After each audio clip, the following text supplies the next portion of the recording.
Welcome back to the class. Indian polity की आपकी class में आज का जो टॉपिक रहने वाला है वो आता है the preamble of the Indian constitution. जी हाँ, प्रीएम्बल की अगर बात की जाए बड़ा ही ज़रूरी टॉपिक है, क्योंकि इसमें से कभी ना कभी अगर यूपीएससी की या एसएससी की बात की जाए इसमें से कोई एक क्वेश्चन पूछा गया है। अगर प्रीएम्बल देखा जाए अपने आप में एक छोटा सा टॉपिक है, बट इसके बारे में जो पूछा जा सकता है वो आता है इसकी अमेंडमेंट को लेकर। ठीक है, अमेंडमेंट को लेकर इसका क्वेश्चन पूछा जा सकता है। सोर्स के बारे में इसका जो है क्वेश्चन पूछा जा सकता है। फिर वर्ड्स के बारे में ये पूछा जा सकता है। ठीक है, तो चलिए आज का टॉपिक फिर शुरू करते हैं। और सबसे पहले आपको ये बताता हूँ कि प्रीएम्बल का जो कंसेप्ट है हमारा लिया कहाँ से गया हुआ है। ठीक है, सोर्स जो है हमारा प्रीएम्बल का वो लिया गया है यूएसए के कॉन्स्टिट्यूशन से। ठीक है, सबसे पहली बात हमारी ये आ गई। अगर एग्ज़ाम में एसएससी में अगर ये पूछा जाएगा तो हमारा क्या आंसर होगा? यूएसए के कॉन्स्टिट्यूशन से जो है हमारा preamble of the India constitution लिया गया है। और एक चीज़ याद रखना, जो प्रीएम्बल था ना, प्रीएम्बल जो है बेस्ड किसके ऊपर है? Preamble is based on the objective resolutions. ठीक है, ऑब्जेक्टिव रेजोल्यूशंस जो हमारा इंडियन प्रीएम्बल है वो ऑब्जेक्टिव रेजोल्यूशंस के ऊपर जो है बेस्ड है, जो पंडित जवाहरलाल नेहरू ने बनाया था। ठीक है, पंडित जवाहरलाल नेहरू ने कॉन्स्टिट्यूएंट असेंबली की जब मीटिंग हुई थी तो वहाँ पे 13 दिसंबर को ऑब्जेक्टिव रेजोल्यूशन मूव किए थे और ये एक्सेप्ट कब हुए थे? 12 मार्च 1949 को। ठीक है, तो ये हमारा ऑब्जेक्टिव रेजोल्यूशंस जो हैं उनके ऊपर हमारा preamble of the India constitution based है। जितनी भी अगर बात की जाए, जैसे इंडिया जो है इंडिपेंडेंट सोवरेन रिपब्लिक है, वो सब जो है इन्होंने वहाँ पे हमारे ऑब्जेक्टिव रेजोल्यूशंस में जो है इन्होंने बात की थी। माइनॉरिटीज़ की अगर इक्वालिटीज़ की बात की जाए, या इक्वालिटी बिफोर लॉ, या इक्वालिटी ऑफ अपॉर्चुनिटीज़ वगैरह, सब जो है ऑब्जेक्टिव रेजोल्यूशंस में ही पंडित जवाहरलाल नेहरू ने सब मेंशन किया था। ठीक है, और ये कहाँ से बोरो किया गया? हमारे यूएसए के कॉन्स्टिट्यूशन से। और इसको क्या कहा जाता है हमारे प्रीएम्बल को? ID card of the constitution. ID card of the constitution. अब बात करते हैं ये वर्ड जो है या ये डेजिग्नेशन किसने दी थी इनको? वो थे N.A. पाखलीवाला। ठीक है, N.A. पाखलीवाला। अब बात करते हैं व्हाट इज प्रीएम्बल। ठीक है, what is preamble and why it is use. Preamble जो होता है वो है हमारा प्रीफेस। ठीक है, प्रीफेस और introductory speech of the constitution. ठीक है, प्रीफेस या इंट्रोडक्टरी स्पीच है हमारी कॉन्स्टिट्यूशन की। अब क्वेश्चन आता है कि क्यों ये यूज़फुल है, वाई इट इज़ यूज़फुल। ठीक है, वाई इट इज़ यूज़फुल, क्योंकि ये हेल्प करता है हमारी, हेल्प्स इन अंडरस्टैंडिंग कॉन्स्टिट्यूशन। ठीक है, हेल्प इन अंडरस्टैंडिंग कॉन्स्टिट्यूशन। ये एग्ज़ाम में क्वेश्चन पूछे गए हैं तभी आपको ये बताया जा रहा है। सबसे पहली बात, ये क्या करता है? हमारे कॉन्स्टिट्यूशन को समझने में पूरी तरह से मदद करता है। कोई भी अगर बुक की बात की जाए उसका इंडेक्स होता है ना, जहाँ पे हमेशा ऑथर्स ने क्या किया होता है? स्टूडेंट्स को या नेशन को पूरी तरह से उन्होंने जो है डिफ़ाइन किया होता है या उनको एड्रेस किया होता है। उसी तरह हमारे इंडिया को जो है प्रीएम्बल के द्वारा कॉन्स्टिट्यूशन ने एड्रेस किया है। बट सोर्सेज कौन थे, किन्होंने इनको एड्रेस किया था? वो थे हमारे पीपल ऑफ इंडिया। सबसे पहली बात आती है, ये क्या करता है? हमारे कॉन्स्टिट्यूशन को अंडरस्टैंड करने में जो है मदद करता है। दूसरा, ये क्या बताता है? Nature of the state. ठीक है, नेचर ऑफ स्टेट। स्टेट इसमें क्या आ गया? हमारी गवर्नमेंट। ठीक है, यहाँ पार्लियामेंट लिख देता हूँ मैं। ये हमारे पार्लियामेंट का जो है नेचर बताता है। अब ये नेचर क्या आएगा इसमें मैं आपको बता देता हूँ। सेक्युलर, ठीक है, सोशलिस्ट और सोवरेन, ये सब नेचर जो है हमारे कॉन्स्टिट्यूशन का या हमारे देश का ये नेचर जो है पूरी तरह से अंडरस्टैंड करने में हमारा प्रीएम्बल जो है हमारी मदद करता है। ठीक है, अब बात करते हैं प्रीएम्बल होता क्या है, उसको पढ़ लेते हैं। देखिए, प्रीएम्बल के बारे में मैंने आपको क्या बताया, ये हमारे कॉन्स्टिट्यूशन को जो है मदद करता है अंडरस्टैंड करने में। तो इसको देखते हैं। सबसे पहले क्या लिखा हुआ है? We the people of India. अब हमारे देश में क्या आती है? डेमोक्रेसी आती है ना। ठीक है, डेमोक्रेसी आती है तो डेमोक्रेसी का क्या मीनिंग होता है, एक government run by the people और made by the people for the people. तो प्रियम्बल हमारा सबसे पहले हमारी डेमोक्रेसी के बारे में बताता है कि हम लोग जो है सबसे ज़्यादा सुप्रीम है। ठीक है, भारत के नागरिक ही सबसे ज़्यादा सुप्रीम है और हम अपने आप को वादा कर रहे हैं कि इंडिया कैसा देश बनेगा, सोवरियन, सोशलिस्ट, सेक्युलर, डेमोक्रेटिक और रिपब्लिक। ठीक है, We the people of India having solemnly resolved to constitute India into a sovereign, socialist, secular, democratic republic and to secure to all its citizens justice। कौन C justice है वो, social, economic and political. हमें justice मिलेगी social भी, economic भी और political भी।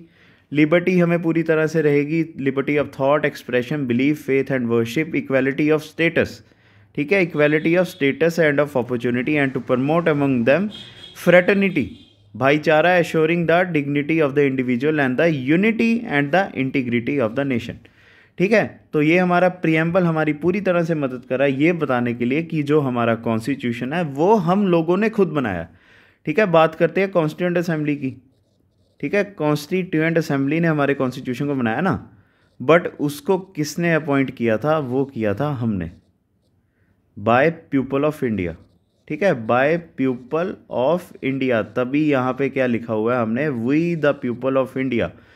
हम ही अपने आप को वादा कर रहे हैं कि हमारा देश कैसा होगा। मैंने आपको यहाँ पे ये बताया था ना कि ये हमारा क्या करता है, नेचर ऑफ द कॉन्स्टिट्यूशन या नेचर ऑफ द स्टेट बताता है। तो नेचर हमारी आ गई sovereign, socialist, secular, democratic, Republic. हमारा देश पूरी तरह से है, हमें जस्टिस पूरी तरह से गारंटी मिल रही है, लिबर्टी हमें मिल रही है, इक्वालिटी, फ्रेटर्निटी पूरी तरह से हमें जो है मिल रही है। फिर उसके बाद यहाँ पे मैंने मेंशन नहीं किया था, थर्ड जो हमारा क्यों कॉन्स्टिट्यूशन हमारी मदद करता है वो हमें क्या पड़ता है, डेट ऑफ एडॉप्शन भी बताता है। ठीक है, डेट ऑफ एडॉप्शन भी कॉन्स्टिट्यूशन की हमारी बताता है कि कब हमारा कॉन्स्टिट्यूशन जो है बना या इसको एडॉप्ट किया गया। यहाँ पे देखिए लास्ट में क्या लिखा हुआ है, in our constituent assembly this 26 day of November. ठीक है, दिस 26 डे ऑफ नवंबर, इससे हमें ये पता चलता है कि हमारा जो 26 नवंबर 1949 का दिन था, इस दिन ही हमारा कॉन्स्टिट्यूशन जो बनता है। और वहाँ पे क्या लिखा हुआ है, to do hereby adopt, enact and give to our self this constitution. ठीक है, अब आ गई आपको समझ क्यों प्रीएम्बल जो है हमारा बड़ा ही ज़रूरी आता है। ठीक है, सबसे पहली बात हमने क्या किया, भारत के लोगों ने हमारा कॉन्स्टिट्यूशन बनाया, हमारे देश की नेचर बताई पूरी तरह से कि हमारे देश में सेक्युलरिज्म है, डेमोक्रेसी है, रिपब्लिक नेशन है हमारा। और उसके बाद हम बता रहे हैं कि हमारा कॉन्स्टिट्यूशन कब बन के तैयार हो जाता है, 26 नवंबर 1949 को। ठीक है, चलिए अब आगे चलते हैं। अब एक चीज़ याद रखना, हमारा जो प्रीएम्बल है ना, preamble has been amended only once।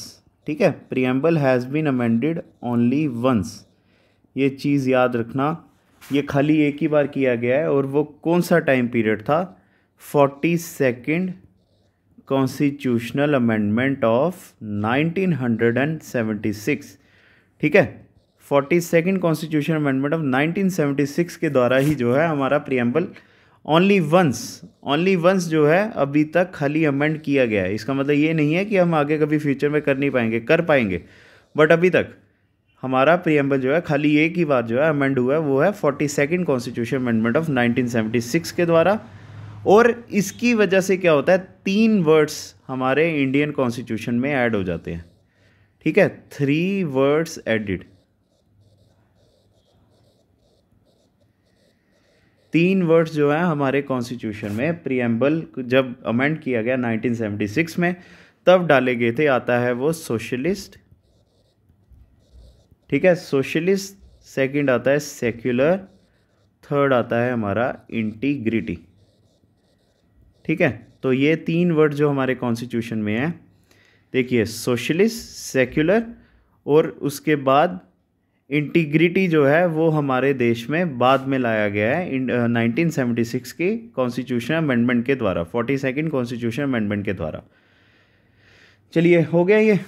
अब कुछ कीवर्ड्स की बात करते हैं, कीवर्ड्स ऑफ प्रीएम्बल। ठीक है, देखो ना, हमने वर्ड्स तो रट्टे कर लेंगे बट उनके मीनिंग भी तो हमें पता होने चाहिए ना। जब तक हमें उनके वर्ड्स के मीनिंग ही नहीं पता होंगे तो हम उसको कैसे करेंगे। सबसे पहले वर्ड हम करेंगे सोवरियन। ठीक है, सोवरियन, इस वर्ड के बारे में बात करते हैं। सोवेनिटी जो है हमारे देश की हमें कब गारंटी हुई थी, एक चीज़ याद रखना, 26 जनवरी 1950 को। ठीक है, 26 जनवरी 1950 को जो है हमें सोवेनिटी पूरी तरह से गारंटी होती है। इसके तहत हमें क्या पता चलता है, जब हम प्रियम्बल को पढ़ते हैं ना तब हमारे देश का हमें एक नेचर पता चलता है कि इंडिया इज नीदर, ठीक है, India is neither dependent nor dominion of other nation. ठीक है, nor dominion of other nation. तो ये हमारा सोवेनिटी के दौरान ही हमें पता चलता है। ठीक है, फिर उसके बाद India is free to conduct, ठीक है, India is free to conduct its own affairs. ठीक है, जो हमारा देश है अपने इंटरनल अफेयर्स या एक्सटर्नल अगर हमें कोई प्रॉब्लम्स होती हैं तो उसके हम जो है प्रॉब्लम्स को खुद निपट सकते हैं। हमें इंग्लैंड में जाने की ज़रूरत नहीं है, क्योंकि हम 26 जनवरी 1950 में जब हम पूरी तरह से कॉन्स्टिट्यूशन अडॉप्ट कर लेते हैं तो हम क्या डिक्लेयर करते हैं, हम रिपब्लिक है ना। तो उसके बाद जो हमारे ऊपर डोमिनियन स्टेटस होता है जो हमें इंडियन इंडिपेंडेंस एक्ट ऑफ 1947 में मिलता है वो पूरी तरह से हमारा ख़त्म हो जाता है। ठीक है, और एक चीज़ याद रखना, चाहे हमारे देश की कभी भी फर्स्ट वी पॉलिसी नहीं रही है, इसका मतलब ये होगा कि कभी भी हमने पहले जो है किसी देश के ऊपर अटैक नहीं किया, बट सोवेनिटी के दौरान ना हम पूरे देश को या पूरी दुनिया को ये भी ऐलान कर रहे हैं कि हम कभी भी किसी फॉरेन टेरिटरी के ऊपर अटैक कर सकते हैं या उसको अपने देश का जो है पार्ट बना सकते हैं। ठीक है, चलिए दूसरा वर्ड आता है हमारा सोशलिस्ट। ठीक है, दूसरा वर्ड आ गया हमारा सोशलिस्ट। ये कब लाया गया था, 42nd कॉन्स्टिट्यूशनल अमेंडमेंट ऑफ 1976 के द्वारा।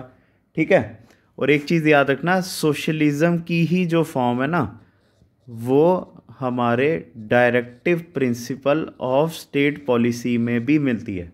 ठीक है, directive principle of state policy वो होते हैं जो गवर्नमेंट को हिदायतें दी गई हैं। जैसे हम लोगों के फंडामेंटल राइट्स हैं ना, वैसे ही सरकार के जो फंडामेंटल राइट्स हैं ना वो डीपीएसपी की फॉर्म में है। ठीक है, और एक चीज़ याद रखना, इंडिया में क्या है, डेमोक्रेटिक सोशलिज्म है। ठीक है, इंडिया है से डेमोक्रेटिक, ठीक है, डेमोक्रेटिक सोशलिज्म, ये चीज़ याद रखना। ये हर चीज़ें आपके लिए कीवर्ड्स हैं जो एग्ज़ाम में पूछी जा सकती है। नॉट कम्युनिस्ट, ठीक है, India has a democratic socialism, not communist socialism. एक और इम्पॉर्टेंट चीज़ आ गई इसमें।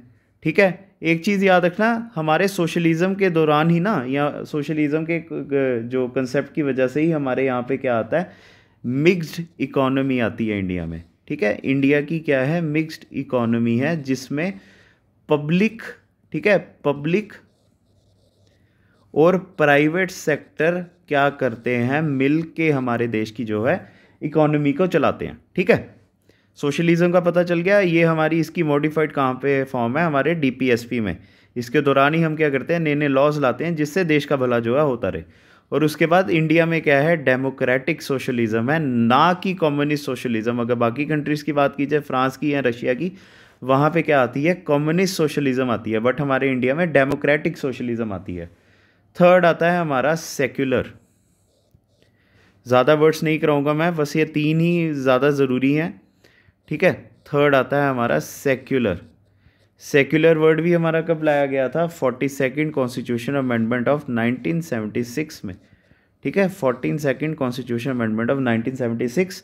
और एक चीज़ याद रखना, जो सेक्युलरिज्म है ना, इसके ऊपर कौन से आर्टिकल्स डील करते हैं, आर्टिकल्स 25 से लेकर 28 तक। ठीक है, 25 से लेकर 28 तक इसको कहा जाता है फंडामेंटल राइट्स। ठीक है, और इनकी अगर हेडिंग की जाए तो इसको क्या कहा जाता है, right to freedom of religion. ठीक है, right to freedom of religion. तो देखिए सेकुलरिज्म जो अगर प्रीएम्बल में कोई लोग इग्नोर कर रहा है तो वो फंडामेंटल राइट्स में इग्नोर नहीं ना कर सकता। तभी जो सेकुलर नेचर हमारे देश का बताता है ना, वो पूरी तरह से हमारा फंडामेंटल राइट्स में भी आता है। और एक चीज़ याद रखना, सेकुलरिज्म का मीनिंग क्या होता है। इंडिया जो है, इंडियन गवर्नमेंट क्या है, सेक्युलर है। ठीक है, सेक्युलर है, इसका मतलब इसका कोई धर्म नहीं है, उसका कॉन्स्टिट्यूशन ही जो है धर्म है। बट हम जो है एंटी रिलीजन नहीं है। इसका मीनिंग क्या हुआ, इसका मीनिंग ये हुआ कि हम जैसे हिंदूज हैं, मुस्लिम्स हैं, सिख हैं, उस कम्युनिटी को पूरी तरह से परमिशन दे रहे हैं कि आप अपने रिलीजियस अफेयर्स को जो है पर्सनली खुद मनाइए। उसको कहा जाता है प्राइवेट अफेयर्स। ठीक है, वो उनके लिए प्राइवेट अफेयर्स हैं। बट अगर आप सरकार की बात करोगे, वो किसी तरह की निरपेक्षता नहीं करेगी, मतलब वो किसी को भी फेवर नहीं करेगी। ठीक है, आगे समझ आपको। चलिए अब आगे चलते हैं। रिपब्लिक का मीनिंग तो आपको पता ही होगा। रिपब्लिक क्या होता है कि कोई भी हमारे यहाँ पे नो हेरिडेटरी रूलर, ठीक है, नो हेरिडेटरी रूलर। जैसे जम्मू कश्मीर की अगर बात की जाए, 1947 में जब हम आज़ाद हुए थे तो हमारे यहाँ पे महाराज हरि सिंह के जो है डायनेस्टी चल रही थी, या जम्वाल डायनेस्टी जो है चल रही थी। बट हमारे यहाँ पे अब वो नहीं है। हम अपने सीएम वगैरह या सेंट्रल लेवल पे पीएम वगैरह जो है खुद चुनते हैं। प्रेसिडेंट ऑफ इंडिया तक हमारे जो है रिप्रेजेंटेटिव होते हैं। ठीक है, तो कोई भी पर्सन हमारे यहाँ पे जो है हेरिडेटरी फॉर्म में नहीं आता है। हम अपने रूलर्स को जो है खुद क्या करते हैं, अडॉप्ट करते हैं। ठीक है, अब चलिए ये सब हो गया। अब इसमें से एक सबसे इंपॉर्टेंट चीज़ पूछी जाती है, प्रीएम्बल, इस प्रीएम्बल, ठीक है, इस प्रीएम्बल पार्ट ऑफ कॉन्स्टिट्यूशन। बड़ी ज़रूरी चीज़ है ये कि क्या प्रीएम्बल हमारा पार्ट है कॉन्स्टिट्यूशन का या नहीं है। देखिए जब हम बुक भी लेते हैं ना, तो वहाँ पे क्या करते हैं, स्टार्टिंग वाली चीज़ को इग्नोर कर देते हैं, फर्स्ट पेज को जो है इग्नोर कर देते हैं। तो यही चीज़ यहाँ पे भी, जब नया नया कॉन्स्टिट्यूशन बना तो लोगों ने क्या किया, इसको इग्नोर करना शुरू कर दिया। फिर इसके बाद क्या होता है, सुप्रीम कोर्ट की इंटरप्रिटेशन होती है। ठीक है, सुप्रीम कोर्ट की क्या होती है, यहाँ पे इंटरप्रिटेशन होती है। तो उन्होंने क्या किया, 3 बार अपनी जजमेंट्स दी प्रीएम्बल को लेकर। अब वो जजमेंट्स के क्या क्या नाम हैं, पहले बात करते हैं कौन सी आएगी हमारी, बीरूबरी केस। ठीक है, बीरूबरी केस ये कब आता है, 1960 में। सेकंड आता है हमारा Keshav Nanda Bharati versus state of Kerala. ठीक है, Keshav Nanda Bharati versus state of Kerala.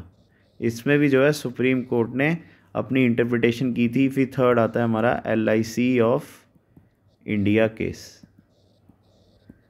ठीक है, ये आता है हमारा 1995 में। देखिए बीरूबरी केस जो है, इसमें सीधा सुप्रीम कोर्ट ने बोल दिया था not a part of constitution. ठीक है, not a part of constitution. यहाँ पे इन्होंने सीधा ही नकार दिया कि प्रीएम्बल जो है पार्ट नहीं है कॉन्स्टिट्यूशन का। जब सुप्रीम कोर्ट बोल रही है तो फिर हम लोग कौन होते हैं।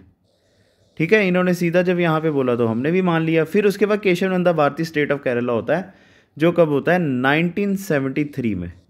ठीक है, एक चीज़ याद रखना, ये जो है 13 जजिस की जो है इसमें बेंच बैठी थी।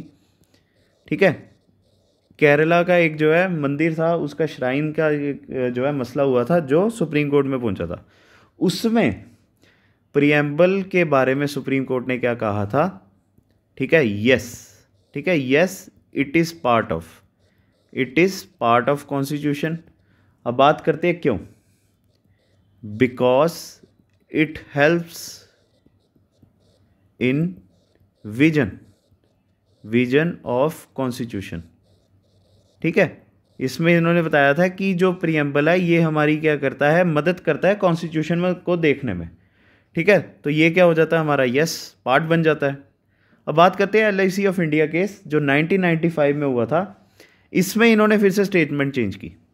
ठीक है, इसमें इन्होंने फिर से स्टेटमेंट चेंज की और इन्होंने कहा it is integral part of constitution. जब इंटेग्रल पार्ट हो गया तो इसका मतलब प्रीएम्बल कोई भी अलग चीज़ नहीं है। ठीक है, integral part of constitution. Supreme court ने कहा था कि प्रियम्बल जो है इंटेग्रल पार्ट है, अभिन्न है ये, ठीक है। अब बात करते हैं क्यों। बिकॉज इनेक्टेड, ये उनके द्वारा खुद बनाया गया था, enacted bye constituent assembly itself.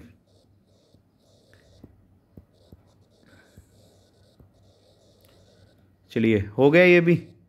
इन्होंने फिर से अपनी स्टेटमेंट चेंज की और कहा कि ये जो है अब इंटेग्रल पार्ट है। अब इंटेग्रल पार्ट क्यों है? क्योंकि इसको जो मेकर्स है कॉन्स्टिट्यूशन के, ठीक है, जो कॉन्स्टिट्यूंट असेंबली के मेंबर्स थे, उन्होंने कॉन्स्टिट्यूशन बनाया और उन्होंने ही प्रियम्बल को खुद बनाया, तभी ये जो है हमारा इंटेग्रल पार्ट है, ठीक है। आगे समझ।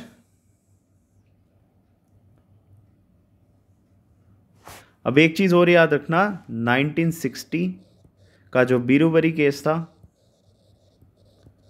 और फिर आता है 1973 का केशव नंदा भारती, ये भी हमारा प्रियम्बल के साथ ही डील करता है।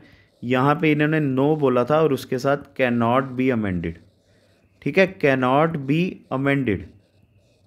इन्होंने कहा था कि ये जो है पार्ट नहीं है कॉन्स्टिट्यूशन का और ये कभी भी जो है अमेंड नहीं किया जा सकता। बट यहाँ पे इन्होंने क्या कहा था? Yes and forms basic structure of constitution, basic structure of constitution, तो तभी ये जो है हमारा बेसिक फीचर है, sorry basic structure of constitution,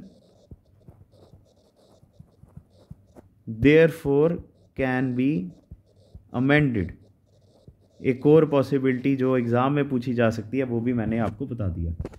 चलिए देखिए, प्रियम्बल का हो गया आज का हमारा। प्रियम्बल में हमें पता चल गया कि क्या है। सबसे पहले हमने किया इसका सोर्स के बारे में। सोर्स आता है इसका यूएसए का कॉन्स्टिट्यूशन, ठीक है।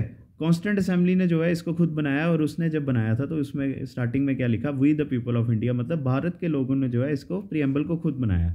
और प्रियम्बल जो है मॉडिफाइड फॉर्म है किसकी? ऑब्जेक्टिव रेजोल्यूशंस की, जो पंडित जवाहरलाल नेहरू ने लाए थे 13 दिसंबर 1946 को और 12 मार्च 1949 को जो है इसको अप्रूव किया गया था। और ये आईडी कार्ड है कॉन्स्टिट्यूशन का, मतलब कॉन्स्टिट्यूशन को एक ज़रूरत है अपना नेचर बताने की, वो प्रियम्बल बताता है।